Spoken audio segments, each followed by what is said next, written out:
2026년 새해가 밝았고 새해 첫 주일 신년주일 예배를 함께 드립니다. 새해 인사 한번 다시 하실까요? 새해 복 많이 받으세요. 새해 복 많이 누리세요. 한 가지 더 합니다. 새해 복 많이 나누세요.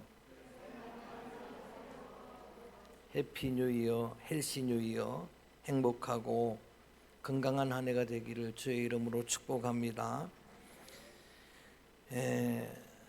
2026년 새해의 주제입니다. 용서 사랑의 시작입니다. 시작. 용서 사랑의. 오늘은 그 첫 번째 주제 설교입니다. 평화에는 두 가지가 있습니다. 하나는 팍스라고 하고 또 하나는 샬롬입니다. 팍스는 영어로 피스입니다. 그 팍스는 힘으로 강탈하는, 무력으로 착취하는 거짓 평화입니다. 로마인들이 추구했던 게 팍스입니다. 그래서 팍스 로마는 그 힘으로 무력으로 세계를 지배합니다. 엄청난 큰 제국을 이루게 됩니다.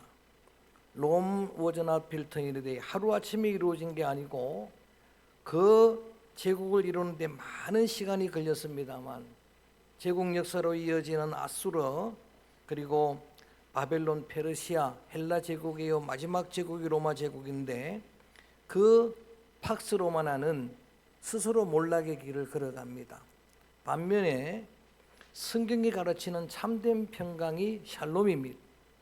샬롬이라고 하는 것은 내 영혼이 평안해지고 내 심령도 평안해지고 내 온 몸도 평안해지는 참된 평강을 의미합니다. 이러한 참된 평강은 언제나 구원을 전제로 합니다. 여러분, 예수님의 옷자락에 손을 만졌던 12의 혈루증으로 고통하던 여인이 주님의 옷에 손을 대면서 이런 믿음을 고백합니다. 주님의 옷자락에 손만 대어도 나을 줄로 믿습니다. 우리 예수님께서 감동하시더니 이렇게 말씀을 하십니다. 내 믿음이 너를 구원하였으니 평안히 가라. 병 나았으니라고 이야기를 하지 않습니다. 구원하였으니 참 평강을 누리라라고 선언을 해 주십니다. 예수님 바라보고 갈릴리 그 바다를 걸어가던 베드로가 어느 순간 시선을 파도로 옮기니까 물에 빠져 죽어갑니다. 그때 베드로가 주님 앞에 구한 것은 살려달라는 게 아닙니다. 헬프미가 아닙니다. 세이브미, 나를 구원해 주옵소서라고 기도를 한 겁니다. 풍랑을 만난 제자들이 예수님에게 살려달라고 도와달라고 구한 게 아니고 우리를 구원해 주옵소서. 예루살렘에 예수님이 입성하실 때 사람들은 호산나라고 부릅니다. Save us now입니다. 우리를 구원해 달라고. 여러분, 동족 유대인들에게도 멸시당하던 삭개오, 세리장 삭개오, 매국노라고 그렇게 매도당하던 삭개오의 집에 주님께서 임하시고 그날 밤에 뭐라고 선언하시는가? 따라합니다. 오늘 구원이 이 집에 이르렀도다. 할렐루야. 구원을 선언해 주는 겁니다. 이 사람도 아브라함의 자손이라. 구원이라고 하는 것은 예수 믿고 죽고 천국 가는 것만을 의미하지 않습니다. 예수님을 믿고 그 마음에 참된 평강을 얻고 그 평강을 누리는 상태 자체를 구원이라고 하는 겁니다. 예수님이 제자들에게 하나님의 나라가 여기 있다 저기 있다 하지 말라. 따라합니다. 하나님의 나라는 너희 마음에 있느니라. 할렐루야. 새해를 출발한 여러분 마음속에 하나님의 나라가 이루어지기를 주의 이름으로 축원합니다. 내 주 예수 모신 곳이 그 어디나 하늘나라. 예수님을 모신 그 심령이, 그 여러분 심령에 임한 평강이 바로 하나님의 나라입니다. 여러분, 사도행전 4장 12절에 보면 다른 이로서는 구원을 얻을 수 없나니 구원 얻을 만한 다른 이름을 주신 일이 없느니라. 오직 예수 그리스도의 이름으로 구원을 얻는다라고 선언합니다. 다른 이름은 없습니다. 오직 예수 그리스도의 이름, 그 이름으로 참 평강을 누리게 될 줄로 믿습니다. 예수님이 제자들에게 말씀하십니다. 내가 너희에게 평안을 주겠다는 거예요. 내가 너희에게 평안을 주노니 곧 나의 평안을 너희에게 주노라. 주님의 평강을 약속을 하시면서 이 평안은 세상이 주는 것 같지 않다. 피스가 아니라는 거예요. 팍스가 아니라 진정한 샬롬을 주시겠다라고 그렇게 약속을 해주셨습니다. 그러므로 참된 평강은 모든 깨어진 관계가 회복된 상태예요. 우리가 갖는 여러 가지 관계 중에서 크게 두 가지로 나눈다면은 하나는 하나님과의 관계예요. 십계명 첫째 돌판입니다. 하나님 관계가 바로 세워져야 돼요. 하나님과 죄로 물었던 우리가 여러분 회개함으로, 오늘 기도자가 기도했던 것처럼 참회함으로 하나님과 연합하고 하나가 될 때에 그래야 진정한 평강이 있는 거예요. 그리고 또 다른 관계가 인간관계입니다. 둘째 돌판입니다. 전부 사람들과의 관계예요. 그 관계가 여러분 회복돼야 평강이 찾아오는 거예요. 불목하고는 서로 여러분 분쟁하고 다투고 시기하고 그렇게 하고는 그 심령에 하나님의 나라가 올 수가 없습니다.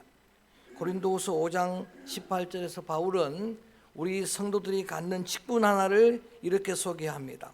우리 성도들은 다 같이 따라합니다. 화목하게 하는 직분이라. 여러분 목사, 장로, 권사, 집사 여러 가지로 우리가 집사들로 이렇게 직분을 받게 되지만 우리의 공통된 직분은 하나예요. 화목하게 하는 직분이라는 거예요. 성도는 어떤 존재인가? 평화의 도구입니다. 중간에 담을 허물어내는 존재.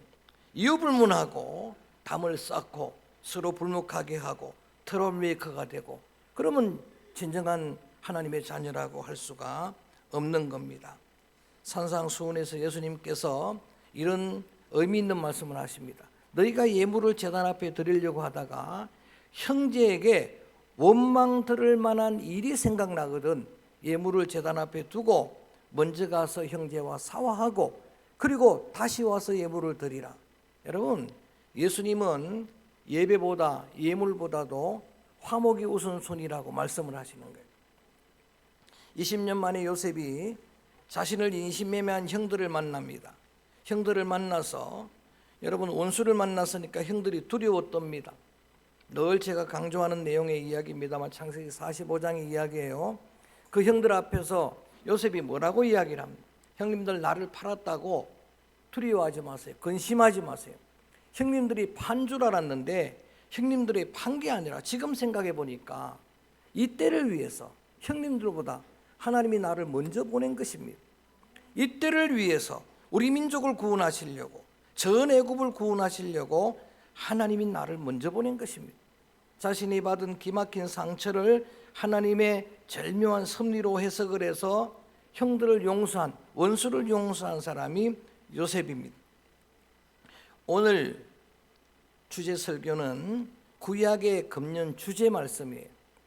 주제 말씀 요절 다음 주일날 신약의 말씀을 하려고 했는데 기도원 가서 제가 이번 설날에 받은 말씀이 귀해서 다음 주일은 그걸로 말씀을 전하고 낙타가 있다는 말씀을 전하게 될 것이고 그 다음에 또 전하겠는데 오늘은 구약의 말씀입니다. 자, 우리 한번 본문 한 절이니까 찾아봅니다. 이사야 55장 7절. 이사야 55장은 제가 20대 때 다 애웠던 53장, 54장, 5장까지 다 애웠던 너무 중요한 말씀인데 그 중에 7절 말씀 한번 크게 읽어봅니다. 시작.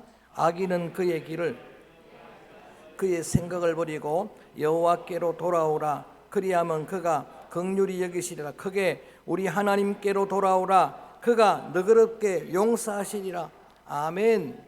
여러분 주님의 초청입니다. 이사야 55장은 특별히 오라 너희 목마른 자들아 물로 나오라. 돈 없이 값없이 포도주와 젖을 사라. 그리고 6절 말씀 보니까 만날 만할 때 하나님을 찾으라 부르라. 이런 초청하는 이야기인데 거기에 뭐라고 말씀하십니까? 악인이라도 그리고 불의한 자라도 그 길을 버리고 그 생각을 버리고 여호와께로 돌아오. 따라합니다. 여호와께 돌아오라. 주제 찬양 첫 번째가 여호와께 돌아오라예요. 그래서 여호와께 돌아오라 슈버 야훼 슈버 이거는 신약 구약에 있는 핵심 요절이에요. 구약을 한마디로 정리하면은 슈버 야훼 야훼께로 돌아오라는 거예요. 여호와께로 돌아오라. 여호와께로 돌아오기만 하면은 여호와께서는 긍휼히 여겨 주시리라. 하나님을 찾고 그에게로 돌아오면은 너그럽게 용서하시리라. 악인이라도, 여러분 불의한 자라도 그 악한 생각을 버리고, 여러분 자막 없지만 8절 읽어볼까요? 다 요절입니다. 8절 자막 같이 읽어보면 시작. 이는 내 생각이 너희의 생각과 다르며 내 길은 너희의 길과 다름이니라. 여호와의 말씀이니라. 9절도 이는 하늘이 땅보다 높음같이 내 길은 너희의 길보다 높으며 내 생각은 너희의 생각보다 높음이니라. 할렐루야.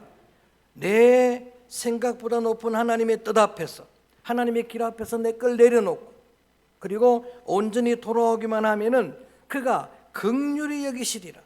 긍휼의 아버지심이, 여기 긍휼이란 단어는 히브리 말로 라함이란 단어예요.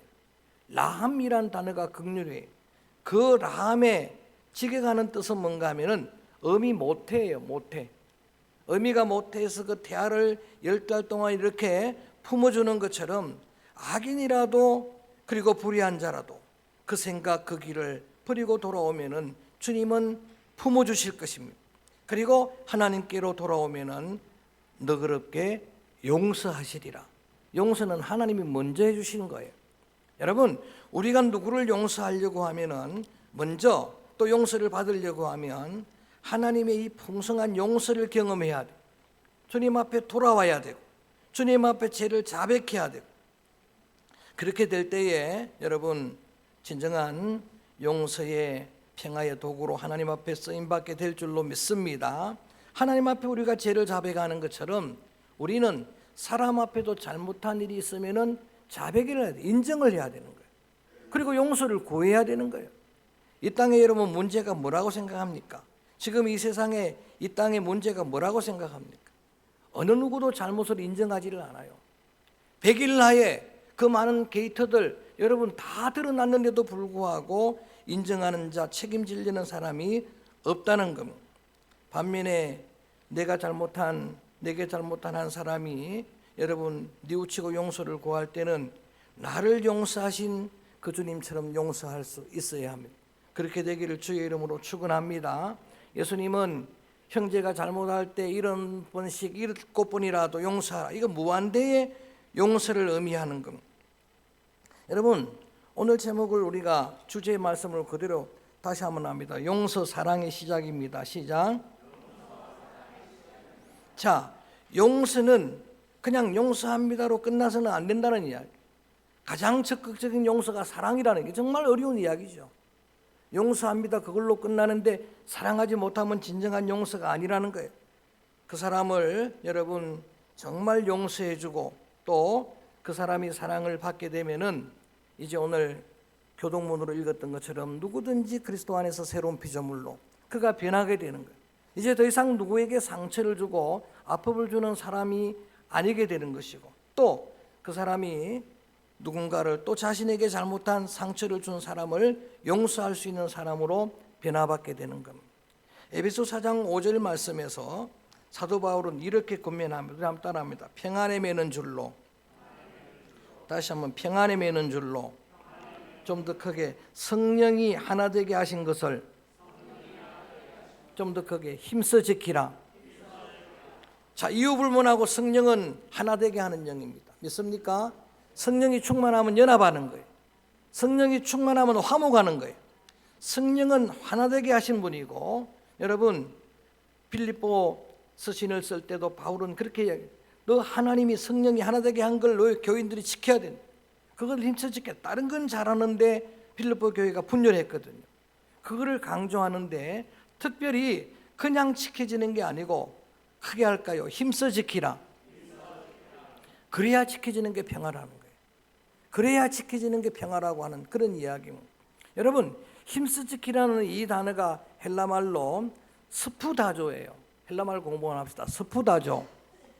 스푸다조라는 게 어떤 말인가 하면은, 콜로세움이라고 로마의 원형 경기장에서 검투사가 이 출전을 할 때에 훈련시켰던 조교가 해주는 말이, 마지막 해주는 말이 스푸다조라고 하는 거예요.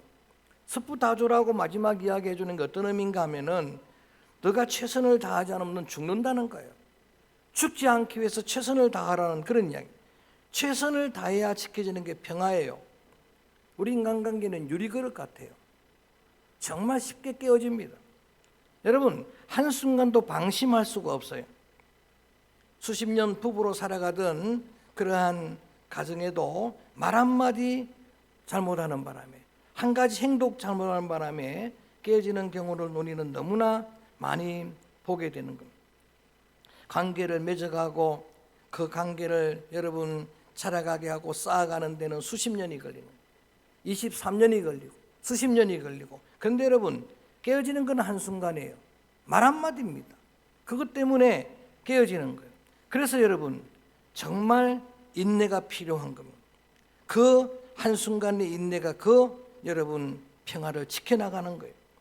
예수님은 하나님과 우리 사이에 이 평화를 이루시려고 십자가에서 자신의 생명을 내어주었어요. 힘써 지키신 분이에요. 그래서 사도 바울은 에베소 2장 16절 말씀에 십자가로 이 둘을 한 몸으로 하나님과 화목하게 하려 하심이라. 그러니까 하나님과 우리 사이에 담을 허물기 위해 예수님은 그 화목을 지켜내시기 위해 자신의 생명도 주셨다는 이야기.